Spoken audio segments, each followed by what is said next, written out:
Bien, vamos a explicar lo que sería este diagrama de un arranque paro por contactor, el cual también tiene la protección de un relé de sobrecarga o un relé térmico.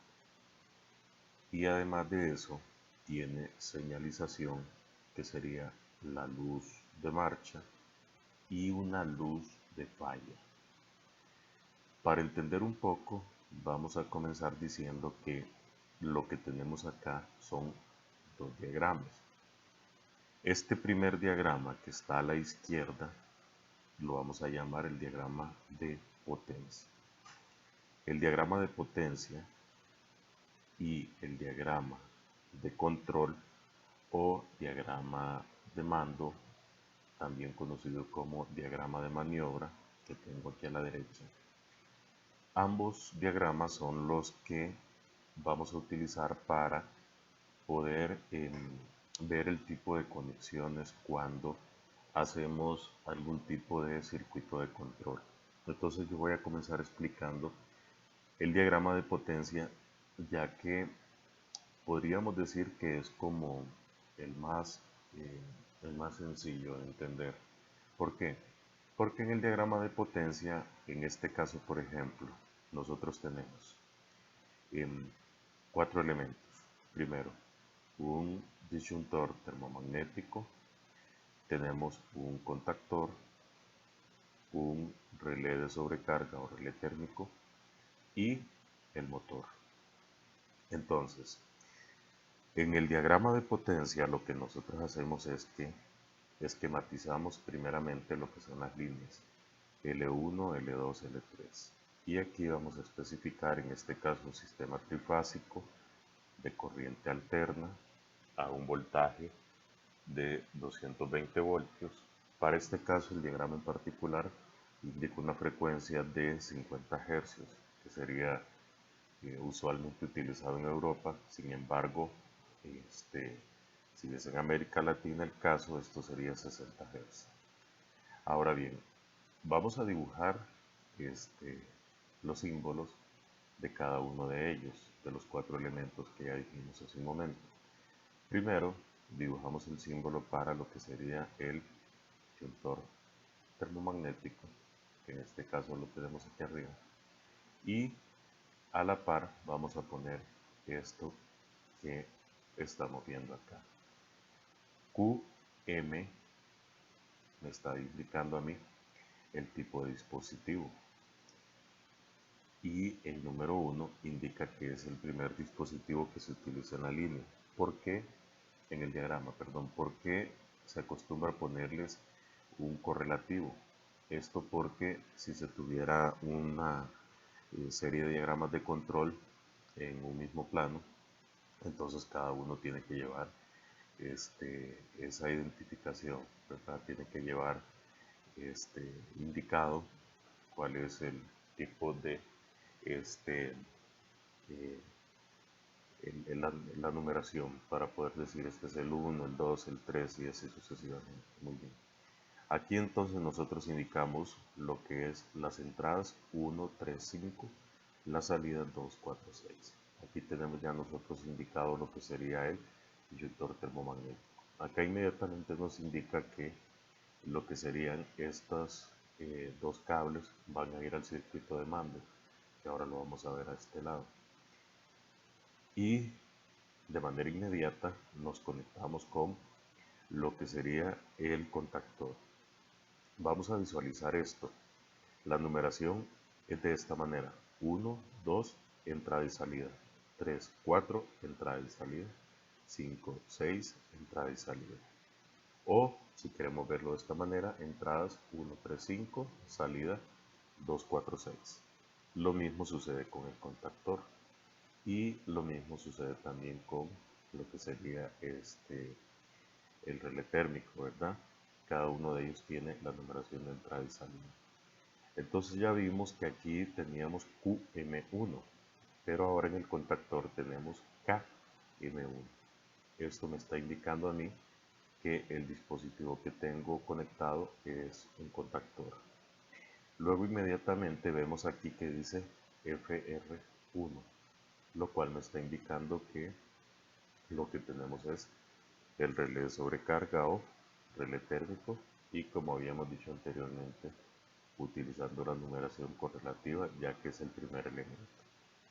Y finalmente acá tenemos nosotros lo que sería un M1, que sería el motor 1, porque es el único que hay para este caso, con su respectiva conexión a tierra, indicando que es un motor trifásico, corriente alterna.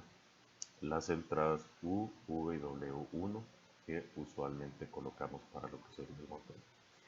Así es que básicamente, como dije hace un momento, el diagrama de potencia no es muy complicado y no es muy difícil de entender, porque aquí, como nosotros podemos ver lo que sería la corriente, por ejemplo, nosotros estaríamos teniendo aquí, si el disyuntor está activo, en todas estas líneas vamos a tener un flujo de electrones, va a llegar hasta este punto, viene por acá, llega hasta este punto, de igual manera. Pero resulta que si el contactor no se encuentra activo, lo que son los contactos principales están abiertos, y por lo tanto el motor no va a funcionar. ¿Cuándo es que nosotros vamos a tener el motor en funcionamiento? Cuando la bobina del contactor se active y estos contactos se cierren. Cuando estos contactos principales se cierren, ahora sí, nosotros vamos a tener lo que sería el flujo de electrones pasando directamente hasta el motor, y el motor va a estar en funcionamiento. Ahora bien, en un momento voy a explicar qué pasa si tenemos una falla y se activa lo que sería el relé térmico o el relé de sobrecarga. Eso lo voy a explicar en un momento cuando estemos analizando lo que sería el diagrama de control. Bien, entonces bajo circunstancias normales tenemos el motor que no está funcionando y tenemos el circuito desconectado. Vamos a ver ahora lo que sucede con el diagrama de control, diagrama de mando, diagrama de maniobra, en fin. Aquí podemos ver nosotros que tenemos un sistema de control donde todo nuestro diagrama, todos los dispositivos que tenemos acá, están alimentados a 220 voltios de corriente alterna, y aquí podemos tener arriba lo que sería la L1 y aquí abajo lo que sería la L2. Sería un sistema monofásico de 120 voltios. Y ¿qué tenemos en este diagrama de control? Bien, aquí lo primero que tenemos es un disyuntor termomagnético. Como podemos ver ahora, dice QM, al igual que como lo sigue en el diagrama de potencia, pero ahora vemos que tienen dos, QM2, es decir, este es el segundo disyuntor termomagnético que yo utilizo en este sistema de control. Ahora bien, como podemos ver aquí inmediatamente, nosotros tenemos un contacto que se puede visualizar que se encuentra cerrado, y otro contacto que se visualiza abierto. Bien, va a ser muy normal para nosotros en los diagramas de control poder ver contactos abiertos, contactos cerrados, pero lo que debemos tener siempre en cuenta es que, atendiendo a la naturaleza del tipo de contactos que estamos utilizando, ellos van a tener una numeración específica, y además también van a tener una codificación. Entonces vamos a analizar estos dos contactos que hay acá. Lo primero que vemos es que aquí dice FR1. Inmediatamente nos acordamos que FR1 lo habíamos visto en el diagrama de potencia. Eso lo que nos está diciendo es que estos contactos le pertenecen al relé térmico o relé de sobrecarga, el mismo que está instalado en el diagrama de potencia. Significa entonces que estos dos contactos están asociados directamente a este relé o son parte de este relé. Eso es lo primero que nos indica. Lo siguiente es que, como podemos ver acá, en el símbolo ellos están unidos. Al estar ellos unidos de esta forma, también nos está diciendo que forman parte de un mismo conjunto. Otro dato muy importante es que la numeración 95, 96 se utiliza para los contactos normalmente cerrados de un relé de sobrecarga o relé térmico. La numeración 97-98 se utiliza para un contacto auxiliar normalmente abierto de un relé de sobrecarga o relé térmico. Muy bien, entonces ahora, habiendo entendido eso, vamos a ver hacia abajo qué tenemos. Aquí tenemos otro contacto y este contacto nos damos cuenta que está cerrado y que además tiene aquí otra codificación distinta, SB1, y también vemos que los números que indican las terminales también son diferentes. Voy a explicar esto por qué. Porque en este caso, esta especie de contacto que nosotros vemos acá con esta figurita, llamémosle así, este símbolo completamente, este símbolo lo que me está indicando a mí es que aquí tenemos un botón pulsador. Y este es un botón pulsador que se encuentra normalmente cerrado y cuando yo lo acciono él se abre, ¿sí? Por lo tanto, nos damos cuenta que esta codificación SB la voy a utilizar para lo que serían botones o pulsadores. En este caso, este sería un normalmente cerrado y en nuestros diagramas de control, lo que son los botones normalmente cerrados los utilizamos para parar el circuito. Entonces, cuando veamos un pulsador normalmente cerrado, lo vamos a asociar inmediatamente con un botón de paro.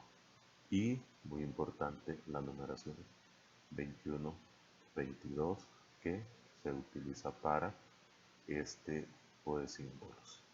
Si nosotros seguimos bajando aquí, vamos a encontrar en paralelo otros dos contactos que se encuentran abiertos. Pero en este caso vemos que tiene SB y nos damos cuenta que tiene un 2.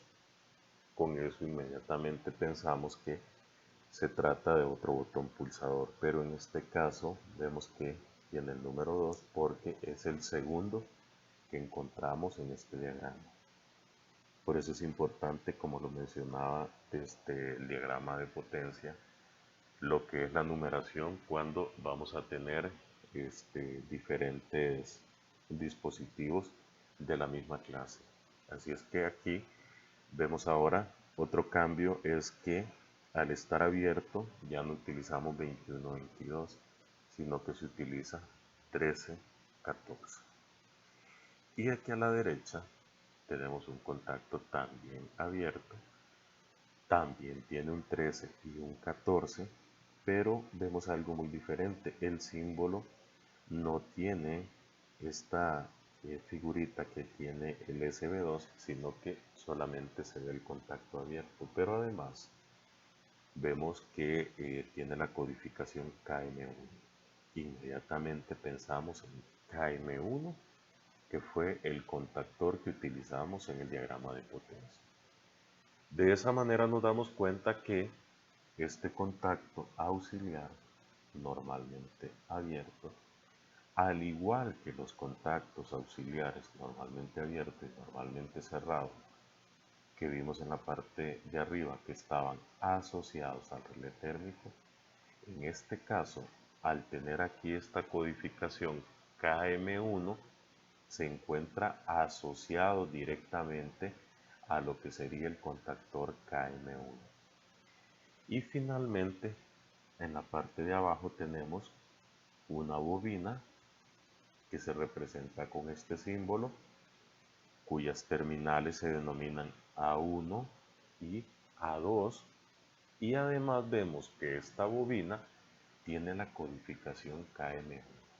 De esta manera nos indica que esta bobina pertenece al contactor KM1. Y las terminales de conexión de las bobinas de los contactores las vamos a conocer como A1 y A2. Luego aquí a la derecha tenemos estos dos símbolos que tienen la codificación HL1 y HL2, las cuales son lámparas de señalización, y en este caso la que tenemos a este lado sería una lámpara de color verde utilizada para indicar de manera visual que el motor está en arranque. Esta otra que tenemos aquí sería una luz de color amarillo, la cual utilizamos para indicar que hubo una falla en el sistema. Ahora vamos a explicar cómo sería el funcionamiento de este diagrama de control. Bien, el funcionamiento sería el siguiente. Nosotros tenemos aquí arriba L1 y abajo tenemos L2. Nos damos cuenta que L2 está conectado directamente a la terminal A2 de la bobina.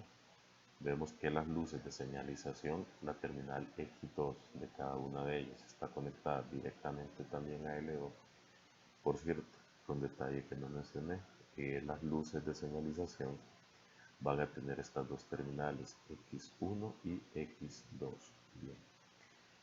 A veces cuando se va a conectar un diagrama de control, lo más viable y lo más práctico es inmediatamente la terminal A2 y lo que sería el X2 de las luces de nuestro diagrama, conectarlo directamente, en este caso a lo que sería la L2, ¿verdad? Porque estamos trabajando en un sistema a 220 voltios.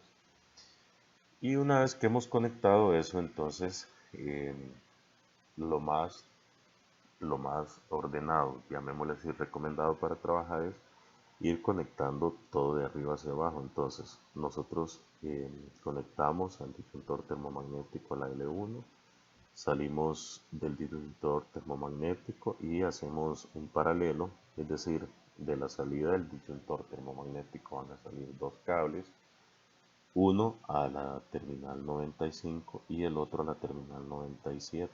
¿Dónde encontramos las terminales 95 y 97?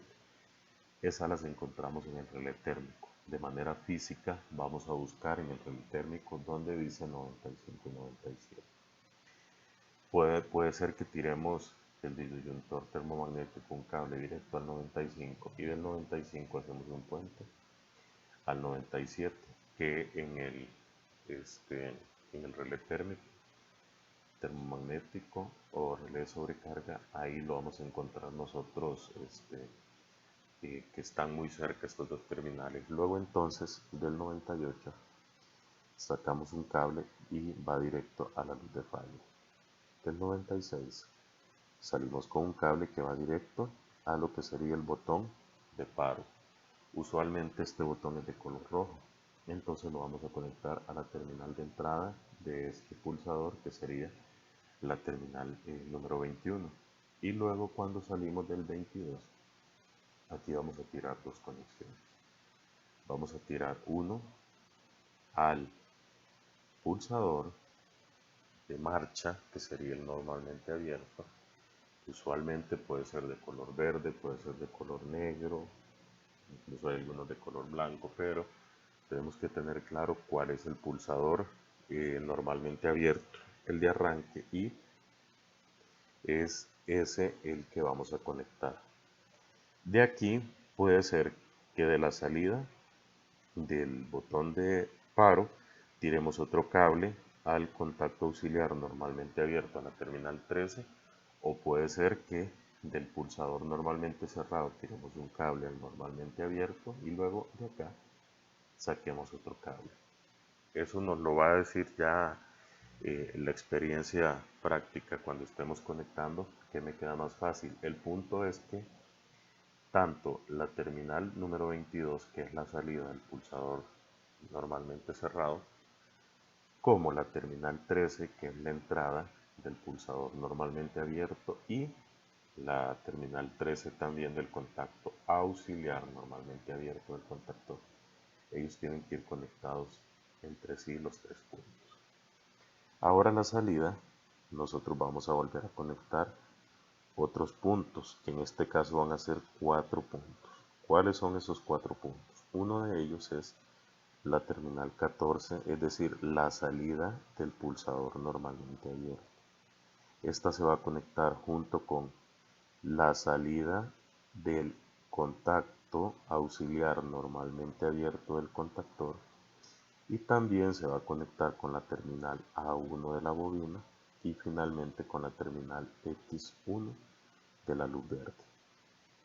Vuelvo y repito como lo dije aquí anteriormente. Cuando yo salgo del pulsador, vamos a suponer que el contacto normalmente abierto está bastante lejos del pulsador, entonces yo puedo tirar un cable de acá y me voy directamente al contacto auxiliar, a la salida, a la terminal 14, y obviamente lo que es la bobina del contactor se va a encontrar más cerca de lo que sería este contacto porque ambos pertenecen al contactor. Entonces sería como un poco ilógico tirar dos cables. Si está esto muy largo, tirar dos cables largos desde acá. Si yo puedo tirar el cable ya sea a la salida del contacto auxiliar y de la salida del contacto auxiliar hacer el puente a la bobina del contactor, o del pulsador normalmente abierto de arranque, tirar el cable a la bobina y de la bobina hacer el puente.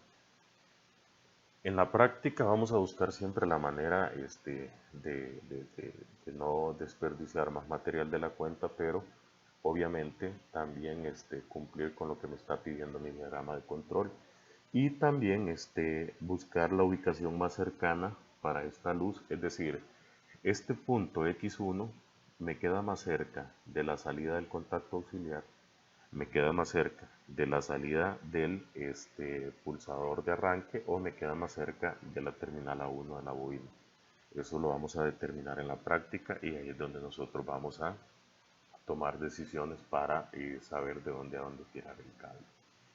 Voy a terminar de explicar en un poco tiempo cómo funciona esto. Bien, el funcionamiento de esto es de la siguiente manera.